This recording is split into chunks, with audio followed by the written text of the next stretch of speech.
Fala aí, pessoal. Aqui é o Diego mais uma vez. Olá, pessoal. Aqui é Gilvan também. Sejam bem-vindos aí ao nosso podcast novamente. O que a gente preparou aí para hoje? Hoje tá bom o podcast. Hoje tá bacana. Mais um episódio nosso e a gente tem um convidado muito especial, que é o Dr. João Flávio Nogueira, lá do Ceará. E para falar um pouquinho de cirurgia endoscópica otológica, né? Nada melhor do que o professor João Flávio para falar disso.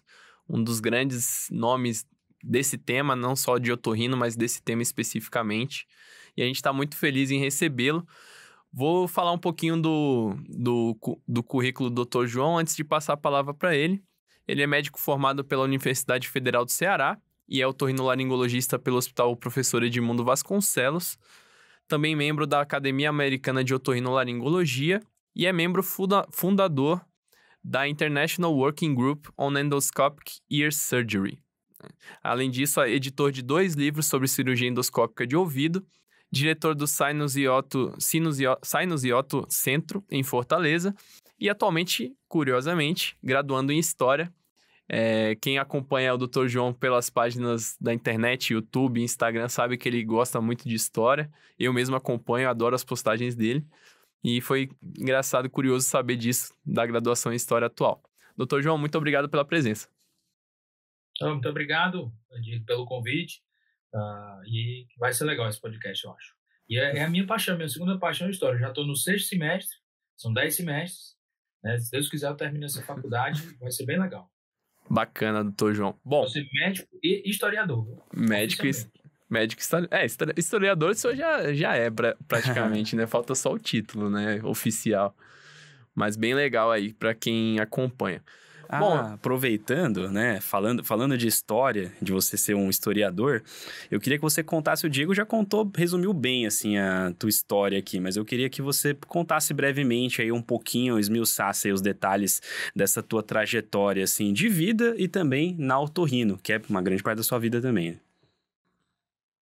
Eu sou médico, né? Me formei aqui em Fortaleza, no Ceará. Na época que eu me formei, só tinha uma faculdade de medicina aqui, que era a faculdade da Universidade Federal do Ceará. Aí me formei e eu sempre tive essa vontade de fazer residência fora daqui. Por quê? Porque eu pensava, se eu fizer a residência no mesmo lugar que eu me formei, eu vou estar basicamente aprendendo as mesmas coisas que as pessoas aqui já fazem. Não vou trazer nada de diferente para a comunidade daqui. Uhum. E aí eu fiz a residência em São Paulo, no serviço do professor Aldo Stam, que é excelente. E quando a gente estava na residência, é uma residência médica que eu acho que não tem hoje em dia alguma coisa parecida com essa, sabe? A gente tinha muita liberdade para fazer basicamente as coisas que a gente tinha que fazer, né? A gente era um serviço público e privado, ou seja, você tinha os pacientes privados, e aí foi interessante porque a gente aprendeu uma coisa que eu sempre achei muito falha nas residências, é você saber mexer com essa codificação, com tabela, CBHPM, essas coisas, eu saber cobrar um paciente. E também a gente tem uma parte pública do SUS, lá na Santa Casa de Santo Amaro, que fica em Santo Amaro. Sim. E lá a gente fazia basicamente tudo, né? Desde cirurgia de ouvido e tal, cirurgia até da base do crânio a gente fazia lá. E lá, lógico, no serviço privado a gente tinha todos os equipamentos possíveis e imagináveis na época aqui no Brasil. Equipamento neuronavegador, que nenhum serviço de residência tinha, a gente tinha lá, entendeu? No SUS a gente não tinha, né, essas coisas. Então foi interessante ver esses dois mundos que a gente infelizmente tem aqui no Brasil e também saber que eu sempre digo que todas as inovações elas surgem com a necessidade. No sistema privado, a gente não tinha praticamente necessidade de nada, porque tinha tudo, né? Tudo que a gente pedia tinha, shaver, hemostático, tudo quanto era jeito, neuronavegador, tudo. O que era disponível. Já no sistema público, no SUS, na Santa Casa de Santo Amaro, tinha um microscópio DF Vasconcelos bem velhinho, aqueles, né? Bem velhinho mesmo, e a luz dele sempre queimava, sabe? Quando a gente movia ele alguma coisa, aquela luzinha que ficava em cima, sempre queimava. Então, teve um dia que eu estava fazendo uma timpanoplastia, eu já tinha terminado a residência. Porque quando eu terminei a residência, eu não fiquei mais um tempo aí. Aí eu estava fazendo uma timpanoplastia. E eu tinha aprendido a fazer timpanoplastia com microscópio, né? Você fazia o acesso retroauricular, tirava fáscia, levantava o retalho timpanomeatal, os caras ficavam o bordo antes, né? E aí colocava a fáscia lá embaixo, né? Underlay. E esse paciente, eu me lembro, o nome dele chamava Rodrigo. Ele chama, né? Eu acho que ele não morreu, não. Deus quiser. Mas ele tinha 24 anos na época, isso eu tô falando no começo do ano 2000, dos anos 2000, 2002, 2003, por aí. E aí, ele tinha essa perfuração central e eu já tinha feito, já tinha escarificado os bordos da perfuração, já tinha feito a incisão retroauricular, já tinha feito tudo, né? Ele estava com o microscópio, com o Vasconcelos, já tinha tirado a face e tal.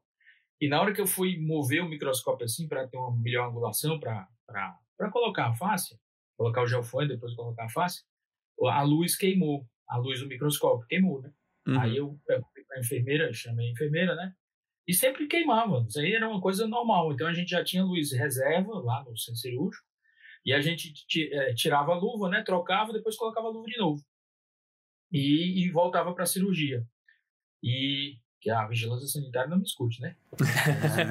Acho que ela não tá ouvindo a gente, não. Pode ficar tranquilo. E aí, quando eu pedi a lâmpada, essa luz reserva, a enfermeira veio me dizendo que não tinha, né, que tinha acabado, tinha esquecido de comprar, alguma coisa assim, sabe? Eu disse, poxa, Natasha, então por que você não me avisou para eu não marcar essa cirurgia? Doutor, esqueci e tal. E vocês sabem como é que é no SUS, né? Se a gente cancelasse essa cirurgia, uma cirurgia com 80% feito já, 90% feito. Sim. Faltava colocar a face. O paciente, eu ia ter que acordar o paciente, dizer para ele que não fez a cirurgia, e ele ia no final da fila, né? Ia voltar, e daqui que fosse operar de novo, eu tinha um colesterol lá dentro. Então, a minha esposa, que era anestesista na época, hoje minha esposa, né?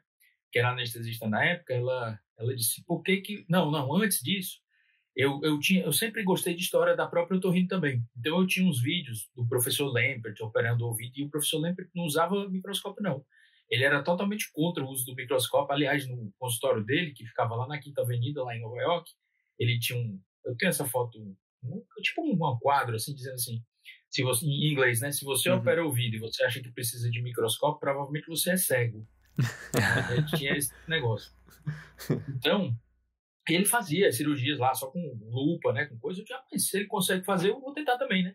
E eu tentei fazer só com minha visão e tal, né? Naquele acesso retroauricular, e não via nada, não enxergava nada. Coloquei fotógrafo e tal, nada. Aí, a Thaís, que hoje é minha esposa, que era anestesista, ela disse, por que você não põe o endoscópio? Aí a minha primeira resposta para ela, eu disse, não cabe. Porque eu achava que não cabia o endoscópio aqui no conduto, né? Que ficaria grande demais. Ela, você já tentou? Aí eu, não, né? Nunca acho que ninguém tentou. E a gente tem um ditado aqui no Ceará, assim, não sei se eu posso dizer isso, né? Mas vou dizer. Pode. Quem tá cagado, né? Já tá ali na dificuldade, vamos tentar de tudo, né? Aí eu pedi pra Natasha, traz a torre aí. A gente tinha uma torre até relativamente boa, tinha uma Tricam na época, da Storz, um endoscópiozinho até legal, tinha um endoscópio de 0, um de 30. Ela, qual endoscópio você quer? Eu trago de 0, né? Aí ela trouxe o endoscópio. Quando eu pus o endoscópio e vi aquela imagem, eu bati de novo o ouvido pra cá e pus o endoscópio, né? E vi aquela imagem muito melhor do que a do microscópio. Eu digo, eita, é muito melhor, a imagem cabe, né? E pra mim, eu já tinha feito 80%, 90% da cirurgia. Foi só colocar a face. Para colocar a face naquela época, para mim, né, foi muito fácil. Eu enxergava as coisas. Porque com o microscópio, às vezes você não enxerga aquela porção mais anterior ali perto da tuba e tal, né? Você faz as coisas meio tateando. Sim. Eu enxerguei tudo. Eu digo, poxa vida, eu enxerguei. Que legal, né? Aí que terminou a cirurgia, o cara acordou, eu me lembro, eu tinha um Celta. E fui ligeiro, naquela Avenida Santa Marta, naquelas faixas de ônibus, rapaz, eu pegava aquelas faixas ali. Eu morava ali perto da Avenida Paulista, ali perto do shopping, hoje, Shopping Pátio Paulista, acho que chama, né? Era a Rua Martins de Carvalho, que eu morava. Perto do prédio ali, que era a antiga telefone, perto da Beneficência Portuguesa. Que a minha esposa, ela fez residência lá na Beneficência Portuguesa, né? Aí, fui correndo assim para casa para ir na internet. A internet naquela época já tinha, né? Não sou tão velho assim. E aí eu fui pesquisar, né, no PubMed para ver se tinha algum louco fazendo cirurgia endoscópica de ouvido. E aí eu vi os trabalhos do professor Tarabiche. Ele tinha publicado 2 trabalhos nessa época. O professor Tarabiche é um senhor, um médico lá de Dubai. Na verdade, ele é sírio, só que o pai dele, que era médico, também foi perseguido pelo pai do Assad, né, que foi ditador lá na Síria, e eles acabaram refugiados lá no Canadá. Ele acabou fazendo medicina lá no Canadá e chegou a praticar, né, fez otorrino também no Canadá, nos Estados Unidos, e praticou lá um tempo, e depois voltou para o Oriente Médio, mas não voltou para a Síria, porque o Assad ainda está na Síria, né? Uhum. Mas ele voltou para Dubai. E em Dubai ele começou a fazer essas cirurgias endoscópicas de ouvido e publicou 2 trabalhos na laringoscopia. Um trabalho sobre a anatomia endoscópica da orelha média e outro trabalho sobre o manejo endoscópico dos colesteatomas. Aí eu li aqueles trabalhos e eu disse, rapaz, isso faz sentido, faz muito sentido, porque a visão... Porque assim, a gente, né, no tratado de otorrino, você sempre vê o pontículo, o subículo, mas eu nunca tinha enxergado aquilo ali com o endoscópio, né? Você vê o negócio. Uhum. Aí eu peguei, e sempre no trabalho científico, você tem o autor, né? O autor principal, e tem o autor correspondente, né? Que no caso era ele também. Corresponding author, que tem o endereço, tem essas coisas, e já tinha e-mail naquela época, né? Então eu tinha o endereço de e-mail. Aí eu peguei e mandei um e-mail para ele. E eu sempre digo, quando eu encontro ele, digo, o problema foi porque o senhor me respondeu esse e-mail. Aí eu disse, professor Tarabiche, sou um jovem otorrino aqui no Brasil, tenho feito muitas cirurgias endoscópicas, tinha feito uma, né? Muitas cirurgias endoscópicas de ouvido e queria visitar o serviço do senhor para tentar ver como é que é, aprender mais, tal. Aí ele me respondeu, em 2 dias ele me respondeu. Disse, olha, eu não recebo muitos e-mails assim e tal, né? Cirurgia endoscópica de ouvido é uma coisa muito nova e tal, mas eu vou conduzir, vou fazer um curso aqui. Isso era mais ou menos acho que novembro, dezembro. E ele disse, eu vou conduzir um curso aqui em abril do próximo ano e você vai ser meu convidado. Um curso aqui em Dubai e outro curso no Oman. Aí eu virei assim para a Thaís e digo, Thaís, em abril nós vamos para Dubai com... Ela, como que é? Vamos passar um tempo lá. Aí quando deu abril a gente foi, né? Aí teve o curso do Dubai, foi muito bom, e teve o curso do Oman, que foi muito bom também, né? A gente fez muitas fotos de secção, e essas fotos inclusive foram usadas no Silver Books da Stories, né? Que a gente fez também e tal. Isso em 2004, 2005, faz muito tempo, viu? Vamos fazer quase 20 anos, né? 2024 fazer 20 anos, né? Isso aí. Aí a gente começou, né? A fazer as coisas e tal, e a gente nunca podia dizer, sim, quando eu estava lá, essas outras 2 pessoas tinham mandado, acho que os mesmos e-mails também, né? E ele tinha convidado, aí estava o professor Daniel Marchione, que vem até para o Congresso Brasileiro esse ano, já veio para um congresso aqui em Fortaleza e tal. Uhum. E o professor Presutti, né? Que são 2 italianos lá, que eram de Modena, da Universidade de Modena, e também estavam fazendo isso aí. A gente ficou amigo e tal, e a gente resolveu fundar esse grupo, né? Que é o International Working Group on Endoscopic Ear Surgery, um grupo internacional de cirurgia endoscópica de ouvido, para a gente publicar, né? Fazer as coisas e tal, tornar mais popular o negócio. Porque a gente via muitas vantagens, só que a gente não podia dizer, ou não podia defender, na verdade, assim, mais ferrenhamente, porque a gente não tinha os resultados, né? A gente não tinha resultado de longo prazo. O cara chegava pra gente, mas colestatoma, qual a recorrência com o endoscópio? A gente não sei, né? Por enquanto tá muito tranquilo, a gente consegue ver o seu timpânico, ver o recesso do facial, ver o recesso supraturbárico e tal. Mas a gente não tinha esse índice, né? Aí quando foi mais ou menos 2010, foi 2010, ou seja, 6 anos depois, a gente foi convidado para a primeira Academia Americana. Eles fizeram um mini seminário lá de uma hora e pouco, era em São Francisco, e convidaram a gente, sabe, para a Academia Americana. E aí a gente foi numa mesa, eu fui moderador, né? Aí foi o Dr. Tarabiche, o professor Marchione, o professor Presutti e o Dave Poitier, que é do Canadá, que até já morreu. E aí foi muito legal essa sessão, sabe? Assim, era a primeira vez que a gente estava mostrando isso, né? Basicamente assim para o mundo. E os resultados e tal, que a gente já tinha e tal, a anatomia, que era muito bonita e tal. E aí no final, as aulas da gente foram muito legais mesmo. E aí no final, a gente decidiu, né? Eu era o moderador, eu disse, vamos deixar 15 minutos para as perguntas. Aí, dito e feito, né? Terminou a sessão, assim, das aulas da gente, eu disse, olha, pessoal, agora nós vamos abrir o microfone para as perguntas, comentários, se você tiver... Aí veio um livro, né? Um livro. Eu digo, porque na Academia Americana, quando você vai, você vê todas as capas de livro, né? Sim. Que você já estudou. Aí veio uma dessas. Aí ele chegou, olha, em inglês, né? Eu não queria fazer uma pergunta, não. Eu só queria fazer um comentário, principalmente para os mais novos que estão aqui, que tinha muita gente nova lá e tal. Essas foram as apresentações mais estúpidas desse jeito, que eu já vi na minha vida. Caramba! Desse jeito. E na Academia Americana o pessoal não analisa não, sabe? Aí só, cirurgia de ouvido sempre foi e sempre será com o microscópio. Isso aí é coisa de rinologista que quer colocar o endoscópio no ouvido para ter mercado. Mais ou menos desse jeito, sabe? Caramba, que tapa reação, na cara, né? E eu tinha 30 e poucos anos, né? Aí quando terminou a sessão, eu disse, doutor Trabicho, eu nunca mais venho para um negócio assim, não. Com essa recepção, né?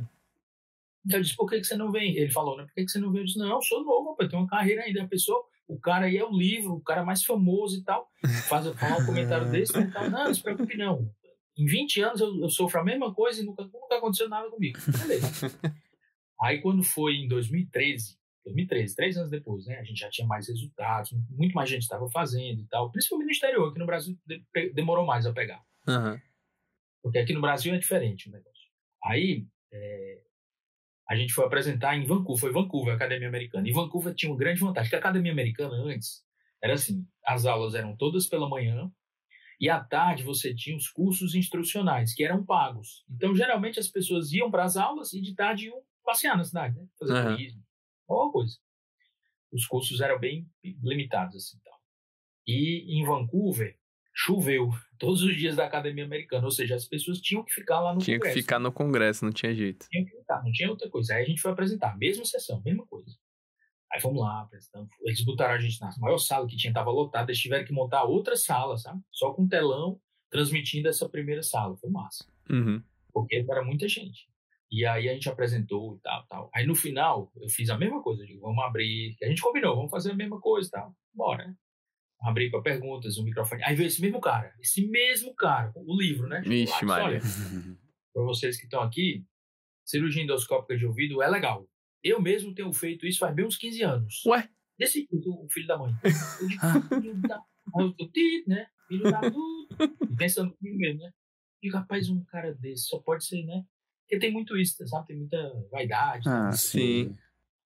E aí foi quando, acho que foi o turning point, né? Foi quando mudou, né? Quando as pessoas começaram a aceitar mais e tal, e a ver. E hoje em dia não tem muito essa confusão. Não. Eu já teve muitas confusões, sabe? Teve uma vez em Nagasaki, foi Nagasaki, no Japão. Congresso Mundial de Colestatoma. Isso foi legal. Porque eles colocaram lado a lado, eu fui fazer uma dissecção endoscópica e o professorzão foi fazer a dissecção microscópica. Ixi. Aí eu cheguei, e eu novo, né? Levantei um retalho tipo no metal e mostrei. Isso aqui é o seu timpano, isso aqui é o excesso facial, isso aqui é o pontículo, subículo, finículo, tal. Uhum. Aí ele dizendo, não, mas eu consigo mostrar isso aí com o microscópio. Aí a dissecção ia ser no outro dia. Eu digo, pois tá bom, no outro dia a gente vai ver. Aí no outro dia foi brocar lá as coisas lá e pegou o conduto, pegou o facial, foi uma confusão do mundo. Aí depois foi com Aí veio falar com a gente, vocês são muito loucos, essas coisas, essa cirurgia endoscópica de ouvido vai criar alguma complicação nas pessoas, não sei o que. Eu digo, qual é a complicação principal, professor? Porque com a broca você pode pegar um facial, né? A gente não vai com broca, só levanta o retalho. Não, vocês podem pegar a articulação íncudostapediana, pegar o estribo, não sei o que. Você pegar, bota uma prótese, mano. Agora, doutor João, aproveitando, vou derivar um pouquinho o assunto, só fazer um resgate do que o senhor falou lá sobre a primeira vez que o senhor utilizou o endoscópio. Vai ter muita gente jovem escutando nosso podcast, né? E eu acho que isso também deriva um pouco do repertório que o cirurgião tem, né? Assim, foi fácil para o senhor, entre aspas, manejar ali, porque o senhor tinha repertório. E uma das coisas, acho que mais importantes para o cirurgião otorrino, ou qualquer tipo de cirurgia, mas especificamente para nós otorrinos, é a gente ter repertório cirúrgico, né? Você, às vezes, mudar a sua tática cirúrgica, depender da situação que você encontra, modificar o pensamento inicial, não engessar aquilo que você vai fazer naquele procedimento. Queria que o senhor falasse um pouquinho de como criar um repertório cirúrgico, como se planejar para uma cirurgia, seja ela qual for, desde a mais simples, claro que até as mais complicadas. Isso é uma pergunta muito interessante que eu acho que vem bem a calhar, principalmente nessa época, porque, por exemplo, durante a pandemia, os residentes aqui ficaram basicamente sem operar, né? Eu não sei como todas foi as residências, aqui também. Todas as residências. Mas eu vou dizer o que para mim, o que foi muito importante. Porque muitas vezes, eu vejo aqui os residentes, eles querem logo... o mundo é mais imediatista hoje em dia, né? Então, o cara no primeiro dia de residência já quer lá estar fazendo um acesso à hipófise, né? A base do crânio, Nunca fez nada, mas já quer fazer logo isso aí. Já quer, né? Uhum. E não é assim, né? Não é assim. Você primeiro tem que fazer as coisas passo a passo. A gente chama piano, né? Passo a passo. Para mim, foi o que me ajudou na minha residência, né? Primeiro, a gente via muita coisa. Que no privado, geralmente quem fazia a cirurgia era o chefe, né? Então a gente via muita coisa e via o chefe operar. Então, uma coisa muito importante, às vezes no serviço de residência, você aprende o que o R2 está lhe ensinando, o R1. E o R2 aprende o que o R3 está ensinando. E o R3 aprende o que o fellow está ensinando. Mas você raramente vê o chefe mesmo operando, né? Sim. Então, eu via muito o chefe, né? E o professor Aldo tem muita habilidade com endoscópio, né? Fazia muita coisa e operava ouvido. Ele opera ouvido, não sei como é que tá agora, mas ele operava ouvido muito bem, sabe? Anastomose, hipoglosso facial, glomo jugular, ele fazia muito bem essa parte toda. E a gente via muito e acompanhava muito no privado.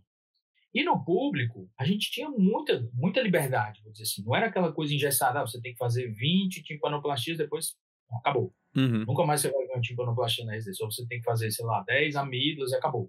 Não, a gente fazia o que tinha que fazer, entendeu? Então, por exemplo, minha residência, eu acho que eu devo ter feito umas 50 estapedotomias. Quando eu falo isso, o pessoal não acredita, entendeu? É um volume bem grande mesmo. Bom, entendeu? E não tinha esse negócio na época, essa cultura que tem hoje do fellow, né? Porque eu acho que hoje em dia tem muito incutida essa cultura do fellow, porque justamente o residente está operando pouco. Sim. Né? Porque os números diminuíram, tem muito mais serviços, né, e tal. E aí, uma coisa que me ajudou muito foi ver, né?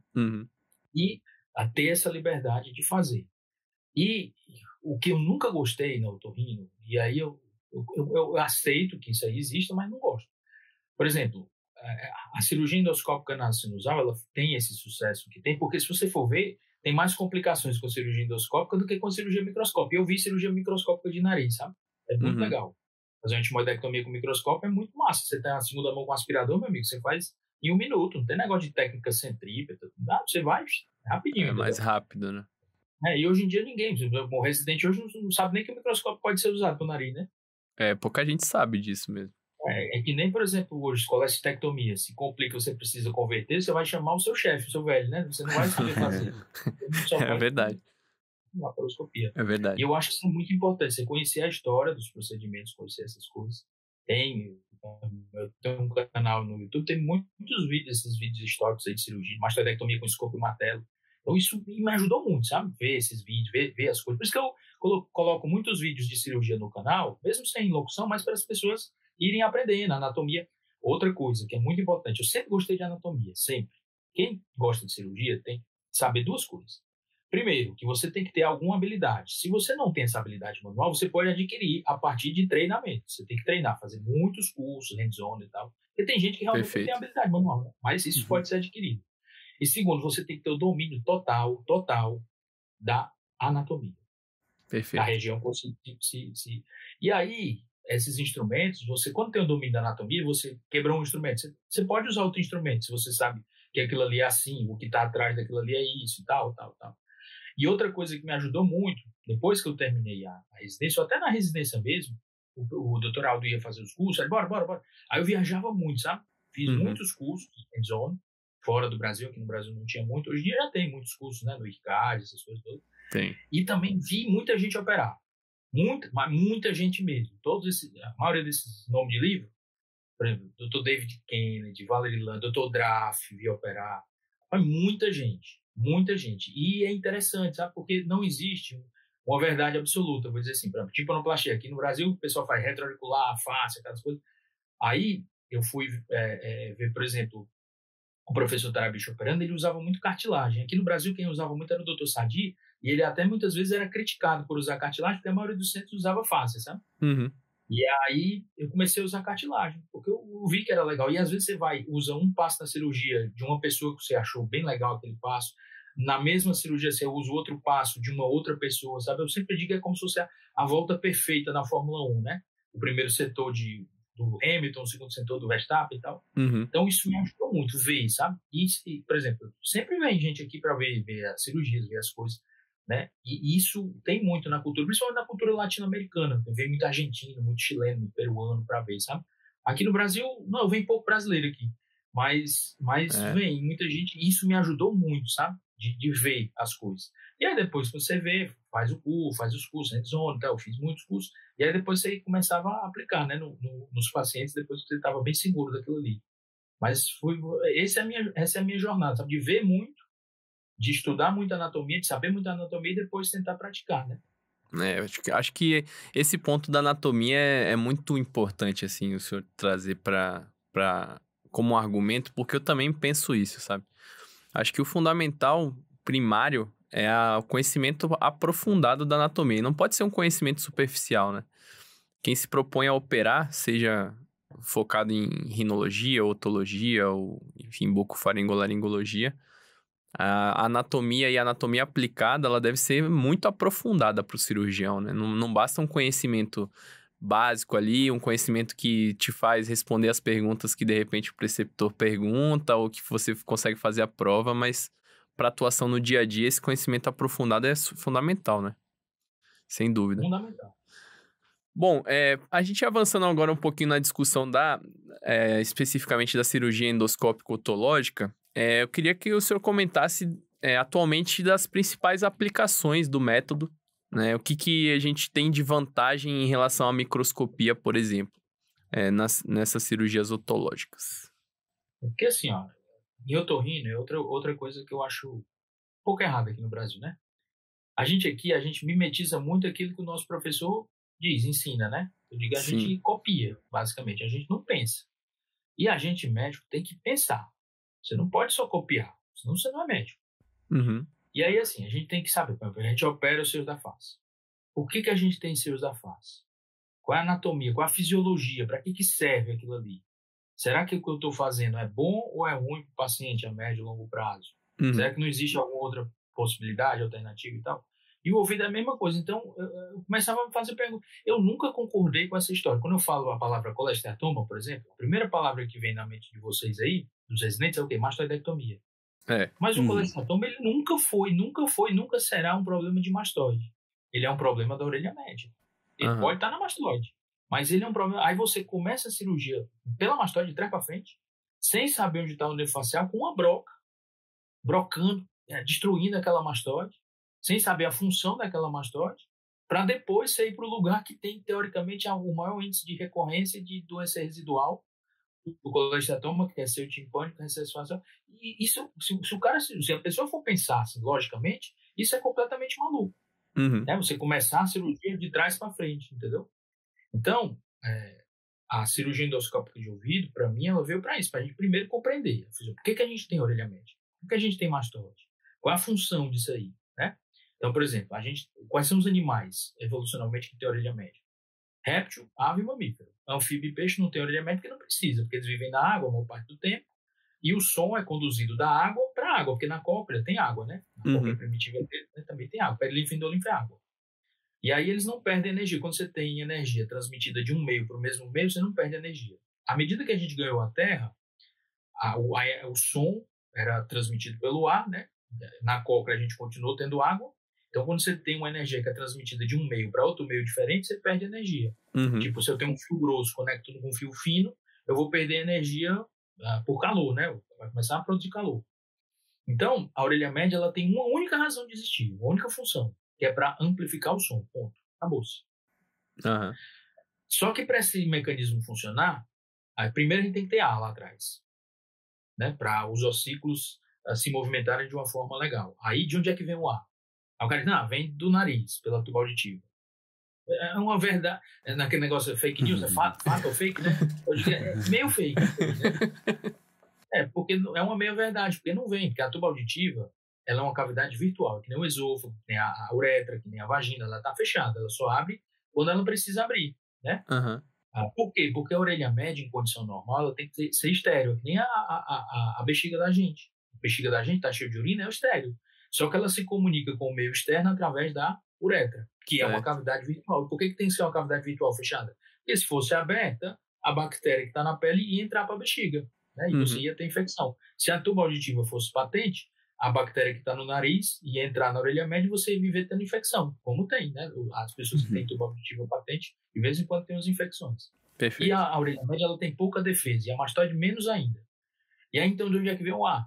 Da mastoide. A mastoide tem a mesma origem embriológica dos alvéolos pulmonares, ou seja, a mucosa da mastoide tem essa capacidade, que é a mesma mucosa respiratória do nariz, seus paranasais, tem essa capacidade de produzir gás. A mucosa da mastoide produz um gás que chama nitrogênio, e a mucosa do nariz dos seus paranasais, principalmente o maxilar e frontal, produz um gás que chama óxido nítrico. Então, quando você faz uma antrostomia muito grande, o seu maxilar deixa de produzir esse óxido nítrico, que é importante, entendeu? Importante como um broncodilatador fisiológico. Quando você não tem uma mastoide que funciona, a mastoide deixa de produzir nitrogênio, que é o gás que é usado para equalizar o sistema. Só que a mastoide, mesmo a mastoide normal, ela nunca produz nitrogênio suficiente para equalizar esse sistema. Sempre tem uma pressãozinha negativa. Por que tem que ter essa pressão negativa? Para o tímpano ficar esticado. Se fosse muito nitrogênio, o tímpano ia ficar abaulado, tal, não ia conduzir legal o som. Se produzisse menos, a mastoide, o tímpano ia ficar todo atelectásico e você também não ia conduzir o som. Então ela produz um certo gás, só que não é suficiente para equalizar. E quando a pressão está muito negativa, o martelo medializa, o tendão do tensor do tímpano lança um sinal para o gânglio geniculado, que está do lado, aí ele vai lançar um sinal para o petrúsio superficial maior, para o petrúsio profundo, o vidiano, e o vidiano manda a gente abrir a boca. Fazer isso aqui. Quando a gente abre a boca, a gente está abrindo a tuba auditiva e equaliza a pressão. Por isso que estourou o ouvido, equaliza a pressão, né? Então, esse mecanismo, ele funciona e funciona muito bem. Só que, de vez em quando, assim como nos seios paranasais, podem haver bloqueios nessas vias, nessas rotas de ventilação. E, geralmente, os problemas inflamatórios, otite média crônica simples, otite média crônica supurativa e otite média crônica colesteatomatosa, começam quando há esses bloqueios, né? Então, tem um bloqueio no istmo timpânico, um bloqueio na região mais anterior, mais posterior. Aí você ou vai ter uma perfuração, ou vai ter uma retração total, né? Nas pessoas que a tuba auditiva não funciona, tipo síndrome de Down e tal. Ou se a pessoa tem uma tuba auditiva que não funciona parcialmente, tipo a pessoa tem uma rinocinusite crônica, tem uma hipertrofia de corneta inferior, tem adenoide grande, tem refluxo. É por isso que eu não gosto dessa divisão, otologia e rinologia. Para mim não existe, é a mesma coisa.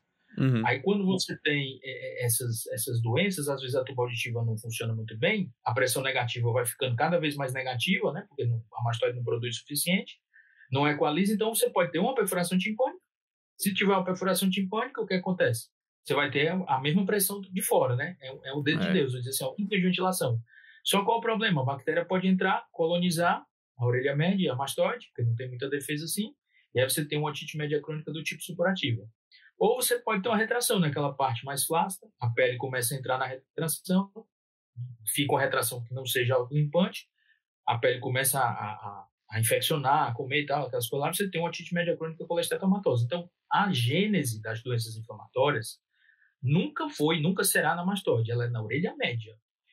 E o Hipócrates ele tem uma frase que é 3 frases que são muito legais. Ele diz assim: medicina é a ciência das verdades transitórias. O que é verdade hoje, amanhã pode ser uma mentira. O que é mentira hoje pode ser uma verdade amanhã. Sim. Só que ele diz que existem 3 verdades absolutas na medicina.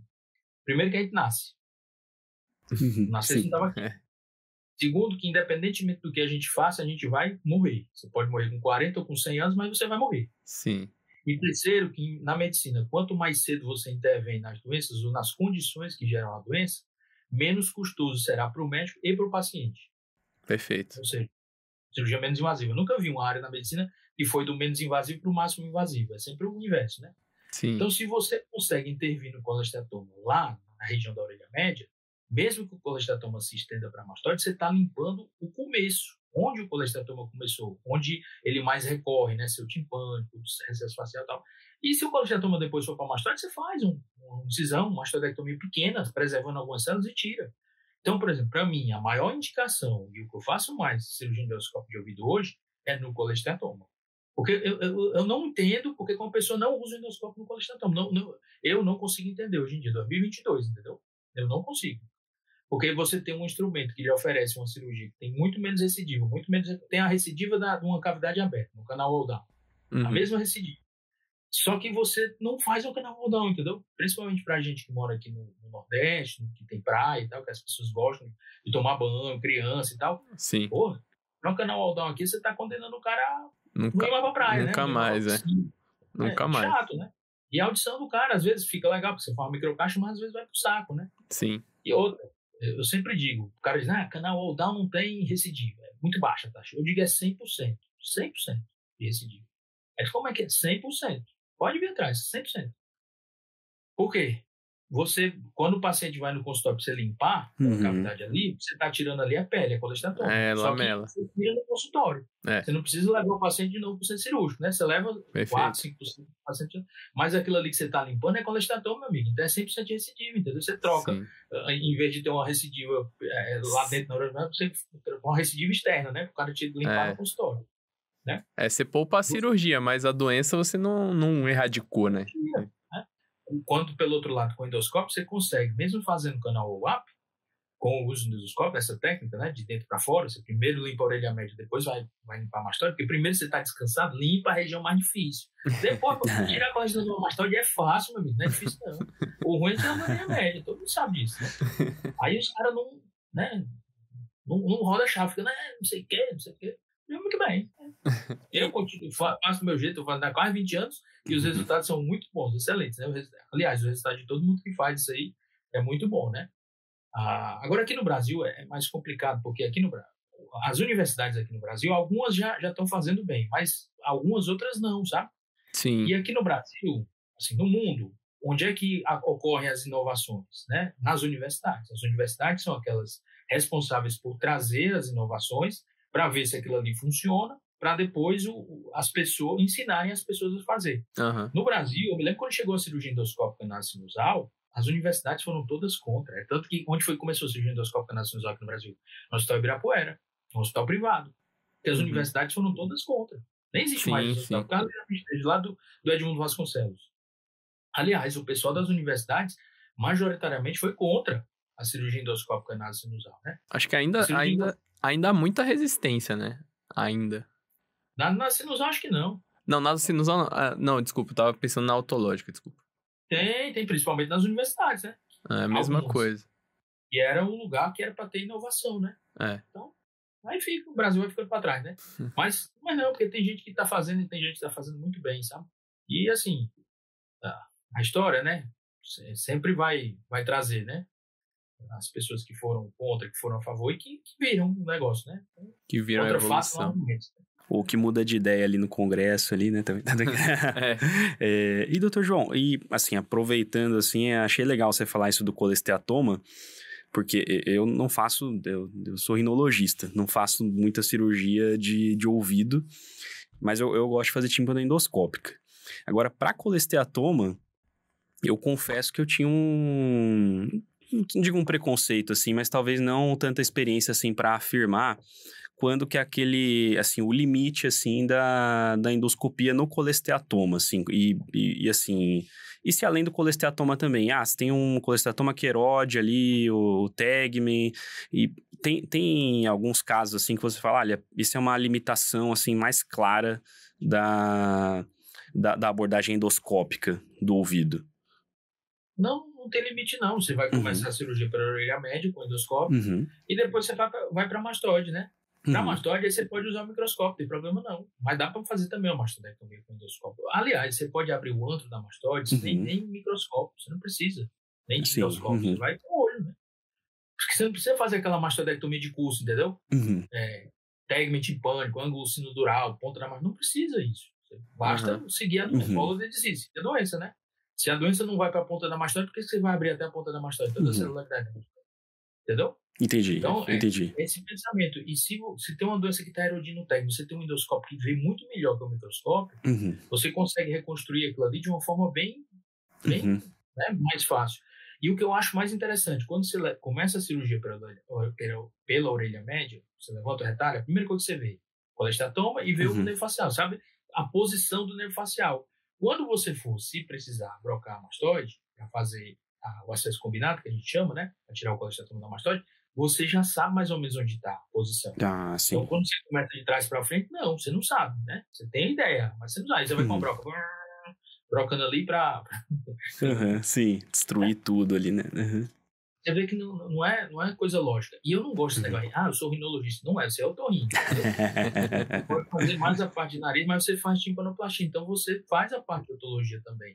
E muitos dos pacientes que têm problema de ouvido, pode ir atrás. A grande maioria, doença inflamatória, tem problema de nariz também associado, sabe? Um rinocinusite crônica, um distúrbio de tuba e tal. E você tem que corrigir isso também. Se você só, por exemplo, timpanoplastia, se você só fechar o buraco, e não corrigir a causa da timpanoplastia, aquele buraco vai reabrir. Então, muitas das causas da timpanoplastia, das doenças inflamatórias, das perfurações timpânicas e tal, do próprio colesteatoma, estão no nariz. E se você não corrige isso, você não vai estar tratando adequadamente o paciente. Por isso que eu não gosto dessa divisão, sabe? Interessante. Bom, eu queria fazer uma outra pergunta, aproveitar aqui, doutor João, também. Em relação à anatomia aplicada na cirurgia endoscópica, né? Que parâmetros que o senhor considera, assim, fundamentais para iniciar quem está querendo fazer esse treinamento? Depois eu tenho até uma pergunta de um convidado, de um participante da nossa página nesse sentido que eu vou fazer depois.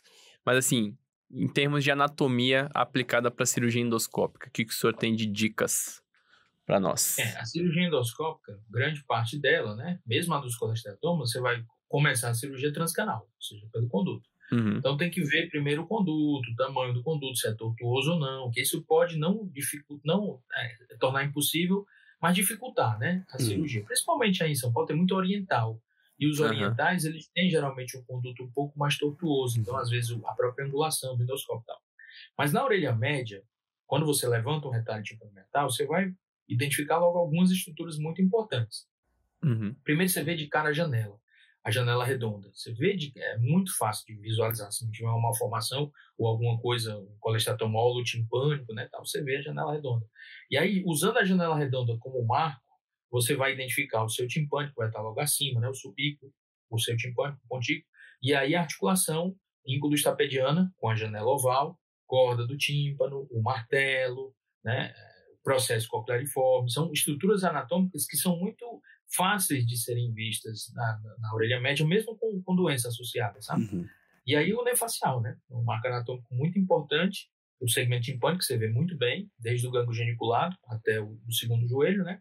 E aí o segmento mastoide você não consegue ver, né? Mas você consegue ter mais ou menos uma noção de onde é que ele está. A carótida você consegue ver também, a jugular você vê também, né? E é muito importante o estudo, sabe? Hoje em dia, eu estava até falando disso esses dias, com as tomografias que a gente tem hoje, a gente consegue basicamente fazer uma otoscopia virtual do paciente e ver onde é que estão essas estruturas anatômicas com esses programas, Osiris, Horus, ver essas estruturas anatômicas antes mesmo de você fazer a cirurgia, sabe? Então tá muito mais fácil hoje em dia do que na minha época, vou dizer assim, né? Então, esses marcos anatômicos são muito importantes. Mas uma coisa muito importante também, principalmente na cirurgia endoscópica de ouvido, é a habilidade, sabe? Você não pode... Para quem já opera nariz com endoscópio, às vezes fica mais fácil.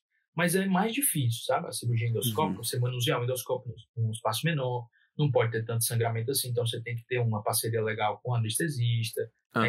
Então, são vários fatores que fazem que a cirurgia endoscópica possa ser muito legal ou possa ser um inferno na sua vida, sabe? Entendi. Legal. Bom, facilidades eu acho que o senhor já explicitou bastante aqui para nós, né? Embora realmente tenham vários outros pontos a abordar, mas acho que os principais foram apontados. E em relação a dificuldades, né? Acho que a dificuldade mais óbvia é você ter uma mão só para trabalho, né? Acho que um dos grandes argumentos daqueles que ainda resistem ao endoscópio no ouvido. Mas ninguém reclama disso na rinologia, né? É engraçado, realmente. Não se reclama. Meningioma de plano esfenoidal, mexe na artéria cerebral média, mas não reclama que tá só com a mão, né? Isso é verdade. E o que o senhor elencaria, além dessa questão de uma mão só, como dificuldades do método?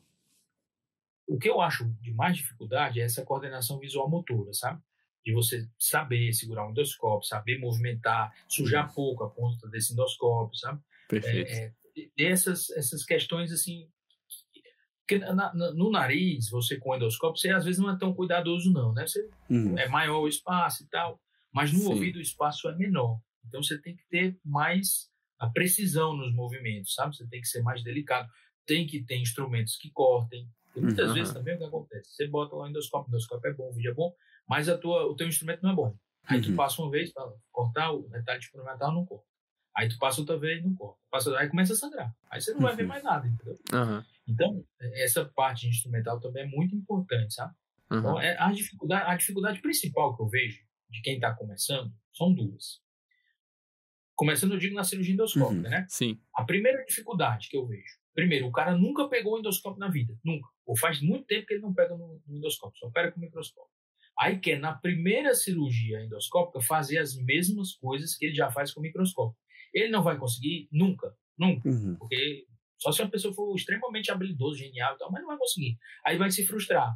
E aí vai dizer que não funciona, entendeu? Sim, perfeito. E a segunda, você tem que ter algum tipo de habilidade. Não adianta você ser excelente no microscópio se você não tem essa habilidade visual motora com o endoscópio. Então, fazer um curso desse hands-on, isso é muito importante, sabe? Até para você ver, né? Avaliar como é que segura o endoscópio, ou visitar uma pessoa para ver como é que são as cirurgias, entendeu? Isso eu acho muito interessante, né? O problema da cirurgia de ouvido aqui no Brasil, que é diferente dos Estados Unidos, na Europa, é que como pagam pouco aqui, né? Poucas pessoas querem fazer. Sim. A sorte que tem um implante e tal, que mesmo assim paga pouco, né? Mas comparativamente ao nariz, por exemplo. Exatamente, né? Aí as pessoas às vezes não querem investir tanto na formação, porque sabem, por que eu vou investir aqui se na minha vida eu vou ganhar muito pouco com isso aqui? Aí acabam indo para as outras áreas, para o nariz, para plástica, facial, né? Para essas outras coisas, né? Nada contra, viu? Mas essa questão existe aqui no Brasil também, né? Perfeito. Doutor, posso aproveitar? E qual ótica ou quais óticas, né, que o senhor gosta de usar? Usa a ótica de ouvido, usa a ótica de nariz mesmo? Aquela de 17, 18? Todo mundo que começou nessa segunda leva, vou dizer assim, da cirurgia endoscópica de ouvido, desde o Dr. Tarabicho para cá, usava ótica de nariz, né? Com 4 milímetros de diâmetro e 18 centímetros de comprimento. Que, na verdade, ela não foi feita para o nariz, né? A gente chama de nariz, mas não é. Ela é uma ótica urológica. Isso. Ela foi feita para urologia, né? Sim. E a gente usa essa ótica, muito bem. Agora, hoje em dia, tem a ótica de 3 milímetros, que eu, particularmente, uso muito para o nariz e acho muito melhor. Porque 1 milímetro ao menos no nariz também faz diferença, e a visão é a mesma, linha angular. Então, tem essa ótica que essa ótica, sim, foi feita para a otorrina. A única ótica que foi feita para a otorrina, que é 3 milímetros de diâmetro e 14 centímetros de comprimento. Dá para fazer até imposto, fazer tudo. Eu gosto dessa também. Então, eu uso mais essa. Agora, essa é um pouco mais frágil do que a ótica de 4 milímetros. Eu gosto muito de usar a ótica de 30 graus. Lá no doutorado, ele sempre usava 0,45. Então, a gente aprendia muito, sabe isso aí? Mas trocava a ótica e tal. Eu não tenho muita essas paciências, não. Aí eu digo, não, vou usar logo a de 30. Eu vi muita gente usando só a de 30, sabe? Então, logo a de 30 trocar. Nem é tão zero quanto a de 0, nem é tão simulada quanto a de 45. Mas de vez em quando ainda tem que usar a ótica de 45, até mesmo 70 graus, sabe? Eu tenho aqui, né, essas óticas, mas assim, se a pessoa tem dinheiro para comprar uma ótica só, de comprar de 30. Ou de nariz ou de ouvido. Né? A de nariz urológico ou de ouvido, né? Mas eu uso a de ouvido. Eu acho melhor. Perfeito. E, bom, falando de futuro, né? A sua história praticamente se confunde com a história da cirurgia endoscópica otológica, né? E o que o Dr. João enxerga como o futuro da endoscopia, além de angariar novos cirurgiões, né, para o método, mas em relação ao desenvolvimento da técnica, tem algo que ainda falta atingir através da cirurgia endoscópica, que o senhor vislumbra como uma possibilidade? O que o senhor tem trabalhado em relação a isso? O grupo, né? O grupo de vocês, na verdade. E tem muitas coisas que ainda faltam, sabe? Muitas coisas. Eu acho assim, Hipócrates, né? A medicina é a ciência das verdades transitórias. Do mesmo jeito que a gente olha um vídeo de um cara fazendo uma cirurgia de mastoide com escopo e com martelo e a gente acha um absurdo aquilo ali, eu acho que daqui uns 50 anos, 100 anos, eles vão ver a gente fazendo cirurgia com endoscópio, com o próprio microscópio, esses caras são malucos, loucos. Hoje em dia a gente faz com robô e tal, virtual. Então, eu acredito muito na robótica, sabe, para otorrinolaringologia, né? Agora, medicina é uma coisa invocada também. Por exemplo, se eu tenho uma empresa, se eu sou o Elon Musk, sou dono da Tesla, se eu ponho um robô na linha de produção, eu diminuo o custo final do produto, né? Em medicina, toda vida que eu ponho tecnologia, eu aumento o custo final do produto. Sim. E isso é cruel. Isso é cruel, porque a medicina é um saco sem fundo, né? O financiamento da medicina. Se você tem um país que decide financiar a saúde do jeito que é o Brasil, universal, pública, gratuita e tal, é um saco sem fundo. Né? Não existe nada que tenha demanda infinita que você vá dar de graça para todo mundo, porque não tem almoço de graça, né? Então, isso aí acaba sendo ruim para o sistema de saúde, público e privado, porque as tecnologias vão surgindo e você, se for inventar de implementar essas tecnologias, você vai estar aumentando o custo final do produto, né? E aí poucas pessoas vão ter a capacidade de pagar. Mas na cirurgia endoscópica é o contrário. Você põe uma nova tecnologia, mas você diminui o custo final do produto, tanto no sistema público quanto no sistema privado. Por que você diminui? Porque geralmente as cirurgias são mais rápidas, você vai usar menos equipamento, você vai usar menos broca, você vai usar menos monitor de facial, você vai usar menos medicações no pós-operatório se você não precisar fazer a incisão retroauricular, que vai doer menos, entendeu? Então, são cirurgias, já tem vários trabalhos que mostram o custo disso. Então, isso eu achei interessante. E o que a gente faz isso aí, não é para angariar nossas pessoas, mas é porque é melhor para o paciente, entendeu? Sim, claro. Agora, eu acho que o futuro da cirurgia endoscópica de ouvido, o futuro da cirurgia de ouvido, né? Como eu falei antes, não existe nenhuma coisa que tenha aí na medicina, na história da medicina, do menos invasivo para o máximo invasivo. Foi sempre o contrário, do máximo invasivo para o menos invasivo. Então, a gente precisa melhorar ainda os instrumentos, sabe? A gente precisa melhorar as câmeras, as óticas. Eu acho que tem espaço para crescimento disso aí, sabe? A gente vê a própria evolução dos telefones, né? Você vê a câmera do iPhone 6 é totalmente diferente da câmera do iPhone 12, 13, né? Sim, então tem muito espaço ainda para a tecnologia catch-up, como os americanos dizem, né? Os exoscópios, para mim, são muito interessantes, sabe? O exoscópio é como se fosse um microscópio, só que é com um endoscópio, né? Só vem de fora para dentro. E já estão com uma visão muito boa, sabe? E a capacidade dos exoscópios de trazer a realidade aumentada junto, né, que o microscópio não tem, é uma coisa fantástica, sabe? Se você programar antes na tomografia do paciente, para toda a vida que o endoscópio passar por aquela região, ele avisar que região é, né, se é o martelo, se é o facial, tal, escrever alguma coisa, não me toque, né, o facial. Então isso é fantástico, isso já é utilizado, sabe, em alguns serviços do mundo, na Alemanha e tal. Eles usam bastante, principalmente a neuronavegação para o frontal, você cria já o pathway do frontal antes da cirurgia, e aí você depois só segue a rota, né? Isso é uma coisa, são coisas fantásticas que eu visito para o futuro.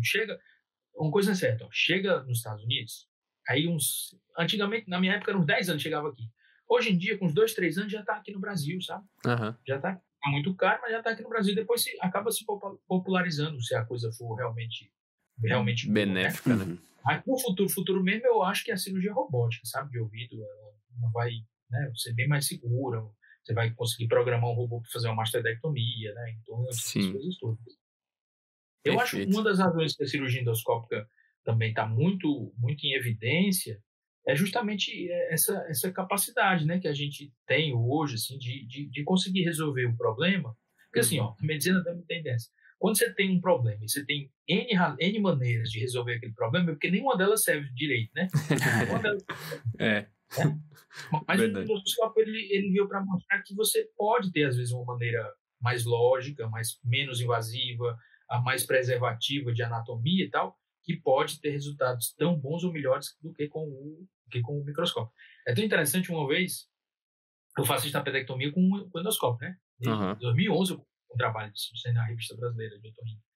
E foi interessante, uma vez, os residentes pediram para mim, olha, rapaz, você só faz com endoscópio, a gente queria ver com microscópio, porque vai que a gente vai para o interior desse, não tem endoscópio, né, e tal. E beleza. Eu te juro, eu aprendi com o endoscópio, né, com o microscópio, né, aprendi a fazer estapedectomia. Aliás, aprendi com o Dr. Aldo, o Will, ele tem uma prótese com o nome dele, né, Dr. Aldo. Sim. Não sei se vocês sabiam, né. Não sabia, não. Não sabia também, não. Pois tem uma prótese que era a prótese metade teflon e metade titânio, massa prótese, muito legal. E aí aprendi a fazer com o microscópio. Fui tentar fazer e com microscópio bom, que lá no hospital geral, aqui no hospital público, tinha um baita microscópio Zeiss, tal, top de linha. Eu te juro que eu não consegui fazer. Não fazer não. Trava o endoscópio aí. Olha, prática, né? Prática... Pô, legal, doutor João. A gente tá chegando no bloco final agora das perguntas. A gente recebeu várias perguntas, a gente não vai conseguir ler todas, mas eu vou ler umas 2 ou 3 aqui. Eu vou começar com uma que tem muito a ver com o senhor, que foi um revolucionário, né? Principalmente no campo da cirurgia endoscópica aqui no Brasil. Legal. Eu não sou o Che Guevara, não. Revolucionário não violento, né? Revolucionário da paz e do bem pro avanço da especialidade. E vem e é uma pergunta que vai de encontro a isso. Eu não vou divulgar o nome das pessoas, mas assim, ele bota assim: vontade imensa de operar com endoscópio, chefes antigos só usam micro. Como começar? Acho que talvez ele queira dizer não começar ele, mas como começar a introduzir no serviço dele, talvez.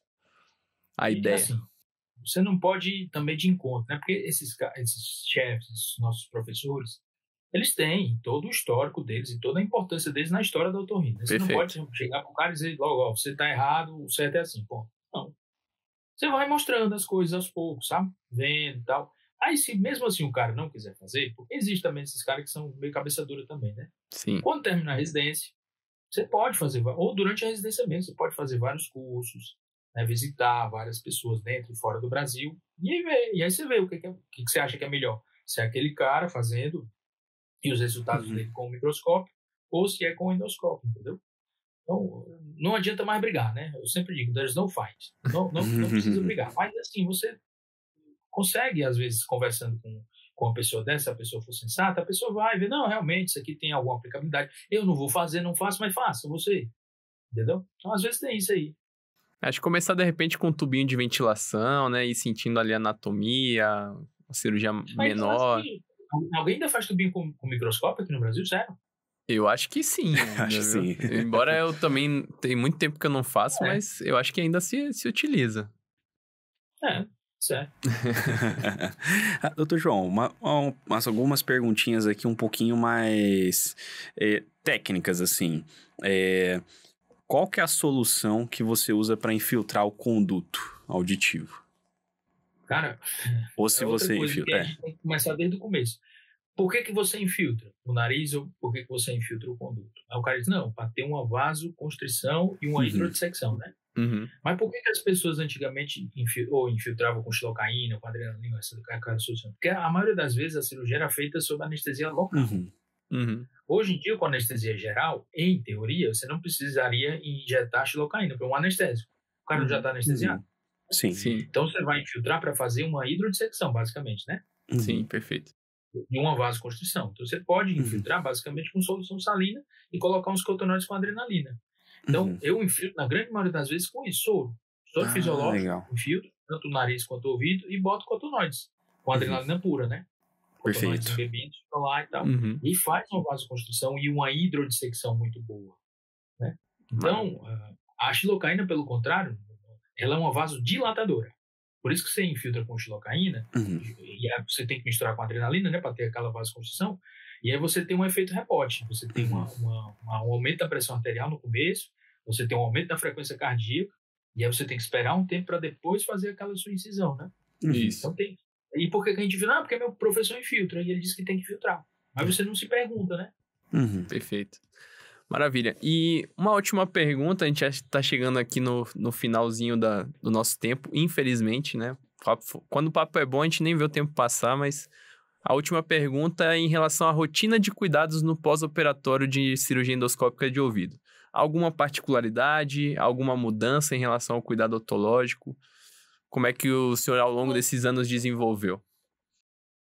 Basicamente assim, primeiro, raramente de timpanoplastia falando, né? Você não vai fazer incisão retroauricular nem vai cortar cabelo, porque eu tiro o enxerto aqui do tragus, né? Então você tem 2, 3 pontos para tirar aqui, né? Eu ponho o gelfuan lá no conduto, então às vezes você vai tirando aquele gelfuan nas costuras, mas é basicamente igual ao microscópio. Quando é colesterol, às vezes você tem que fazer incisão retroauricular, aí você tem que ter todos aqueles cuidados com a ferida e tal, basicamente também como o microscópio, né? Mas não tem muita diferença no pós-operatório, não. Tem diferença, assim, de dor, sabe? Principalmente quando você não faz a incisão retroauricular. Os pacientes dizem, doutor, o senhor operou mesmo? Teve cirurgia mesmo? Só estou sentindo meu ouvido tapado, mas não está doendo, não estou com tontura e tal. Maravilha. Mas no pós-operatório é mais ou menos igual. Maravilha. Doutor João, para a gente encerrar, eu queria que o senhor deixasse uma mensagem para quem nos ouve. São muitos otorrinos jovens. Assim, logicamente esse podcast com a presença do senhor vai ser amplamente ouvido, né? Sem dúvida. Mas a gente fala também principalmente para aqueles residentes R3 ou até mais jovens, mas que estão iniciando a carreira. Que mensagem que o senhor daria para quem está iniciando na otorrino, recém-formado ou prestes a formar?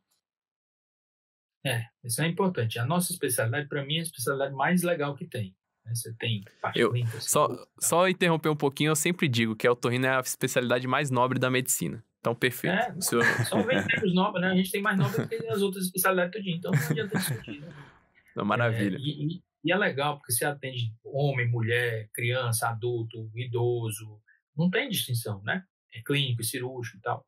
Mas uma coisa é interessante, sabe? Primeiro, se você se dedica à parte cirúrgica da otorrino, a primeira coisa que você tem que conhecer de uma forma assim monstruosa a anatomia daquela região.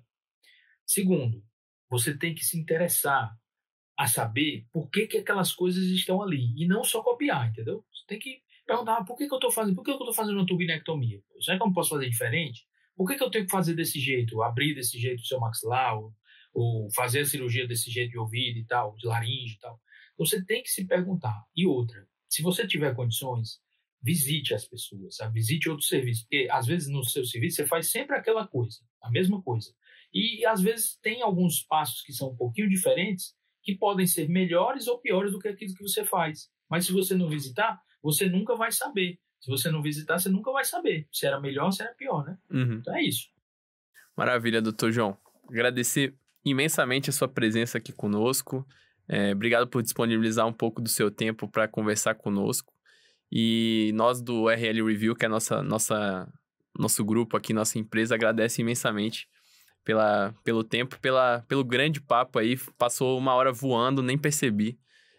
Se pudesse, a gente se estenderia muito mais. E em breve convidaremos o senhor também para falar de outros temas, né? E é isso. Muito obrigado. Show de bola. Valeu. Eu acompanho também vocês. Sei que você é torcedor do Internacional.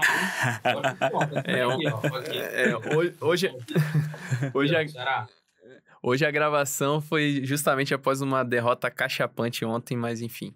Eu vi, 3-2. Faz parte. Eu estamos aqui, ó. Cearazão. Ceará, a torcida do Ceará amor. O Yarley, eu vou só falar essa última história, se você quiser, pode até cortar, se você tem.